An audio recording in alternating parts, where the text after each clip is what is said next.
بہت تاریخی واقعہ ہے اور یہ 1984 کا ہے. اب تیسرا کوٹ کر رہا ہوں واقعہ تیسرا. قادیانیوں نے اپیل کی تھی، قادیانیوں نے وفاقی شرعی عدالت میں.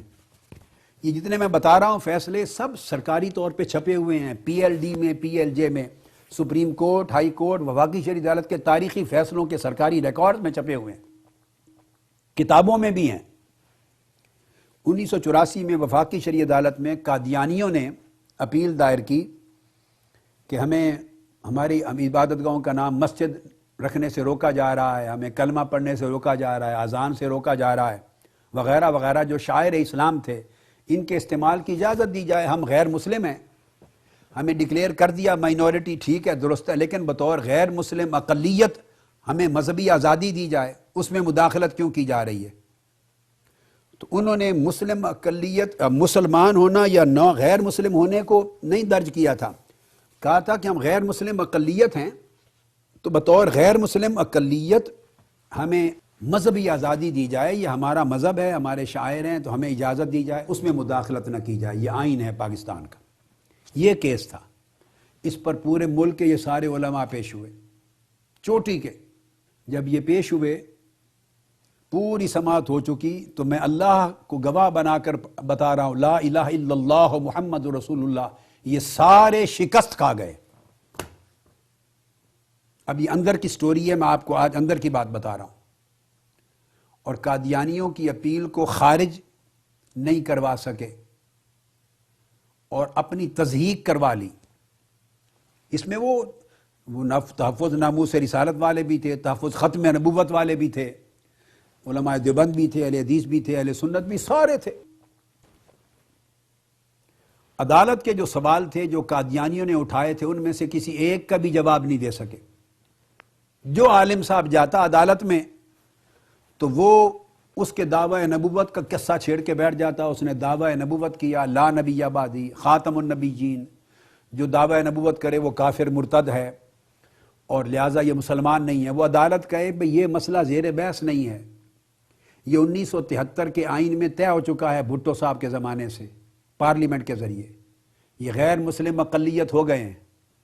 اب اس کا دعوی نبوت کرنا، کافر ہونا، مرتد ہونا، یہ تو عدالت میں زیر سماعت ہی نہیں ہے. کوئی آئے تو کہے وہ کانا تھا، وہ دبواتا تھا عورتوں سے، وہ بے ایمان تھا، وہ کہتا تھا سیٹی سیٹی مجھ پر یہ وہی آتی ہے، یہ حوالے سنا ہے. مزہ کا خیز، یعنی یہ جو حرکت ہے ان لوگوں کی کہ تضحیق کروا دینا حرمت دین کی، اس طرح کی باتیں کر کے عدالت ہنستی تھی. وہ کہے خدا کے بندو آپ ہار جائیں گے کیس، ان میں سے کوئی چیز زیر بحث نہیں ہے.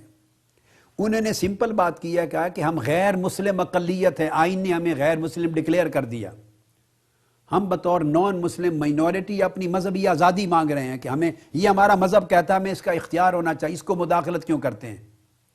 اس پر دلائل دیں ازرو شریعت کہ یہ الفاظ وہ استعمال کر سکتے ہیں یا نہیں اپنی مذہبی آزادی کے طور پر. جب یہ سارے بھگت گئے اور وہ عدالت انتہائی پریشان ہو گئی، نفس مسئلہ پر گفتگو ہی نہیں کی کسی نے.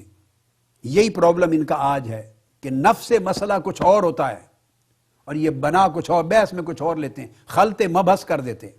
اصل بات یہ ہے، یہ اس کے مرتد ہونے کے دلائل دیتے ہیں اور وہ مسئلہ زیر بحث نہیں ہے. مسئلہ ان کے غیر مسلم اقلیت کے طور پہ مذہبی آزادیاں کیا ہیں کیا نہیں ہیں، مسئلہ یہ ہے.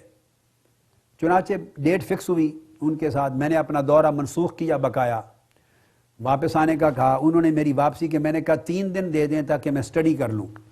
اب یہ سارا ملک گواہ ہے، کراچی سے پشاور تک اور لاہور کے سب علماء گواہ ہیں. ہائی کورٹ کی بلڈنگ تھی، 6 گھنٹے دلائل ہوئے میرے، 6 کے 7 گھنٹے سپیکر لگا ہوا تھا.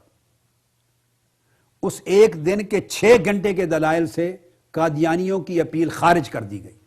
اتنا مواد دلائل کا دے دیا انہیں کہ شکست کھا گئے قادیانی.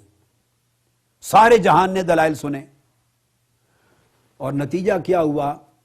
اللہ گواہ ہے کہ سب سے پہلا میرا ہاتھ چومنے والے شخص مولانا عبد الرحمن اشرفی تھے اس وقت، جنہوں نے اپنے کل علماء دیوبند اور اہل حدیث کی آنکھوں کے سامنے کھڑے ہو کے ہاتھ چومے. پھر مولانا منظور چنیوٹی نے، دوسرے مسلکوں کے لوگوں نے، پھر ہمارے اپنے علماء نے جو موجود تھے، اہل حدیثوں نے. انہوں نے چونکہ پہلی بار سنا تھا یہ واقعہ براہ راست زیادہ اجتماع علماء کا، تو پھر وہ بڑے نعرے لگاتے رہے. خیر الحمدللہ آقا علیہ السلام کی نوکری تھی، ہم تو ہمیشہ خدمت سگانہ کرتے رہے ہیں اپنے آقا کی، ایک ادنا کتے کے طور پہ حضور کی دین اور حضور کی حرمت و عزت کی حفاظت کے لیے لڑتے رہے.